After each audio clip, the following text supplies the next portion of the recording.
Big boss season 8లో మూడవ వారం ఎలిమినేషన్లో భాగంగా అభయ్ తన ప్రయాణాన్ని ముగించుకొని బిగ్ బాస్ హౌస్ నుంచి బయటకు వచ్చేశాడు.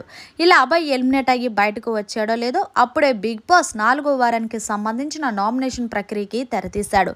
ఇక గార్డెన్ ఏరియాలో కుండలను పెట్టి అలాగే ఎవరి కుండ దగ్గర వాళ్ళు నుంచోమని బిగ్ బాస్ ఆదేశించాడు. ఇక ఎవరినైతే మీరు నామినేషన్ చేయాలనుకుంటున్నారో వారికి తగిన కారణాలు చెప్పి ఆ కుండను పగలగొట్టాలని బిగ్ బాస్ ఆదేశించాడు. ఇక ఇందులో భాగంగా సోనియాని నామినేషన్ చేసి సోనియా నువ్వు అసలు గేమ్ ఆడట్లేదు అని చెప్పడంతో సోనియా ఒక్కసారిగా ఫైర్ అయింది.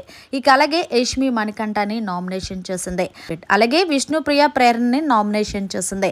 ఇక ఎవరు ఊహించలేనిది ఏంటి అంటే గనక నిఖిల్ సోనియాని నామినేషన్ చేయడం.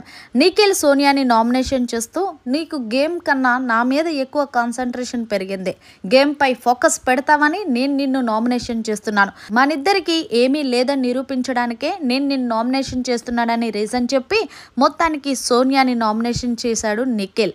మరి చూశారు కదా, నిఖిల్ సోనియాని నామినేషన్ చేయడంపై మీ అభిప్రాయం ఏంటనేది కామెంట్ చేయండి. అలాగే ఎవరెవరు నామినేషన్లోకి వచ్చారో నెక్స్ట్ వీడియోలో చూద్దాం. మరిన్ని లేటెస్ట్ అప్డేట్స్ కోసం చూస్తూనే ఉండండి మన ఛానల్.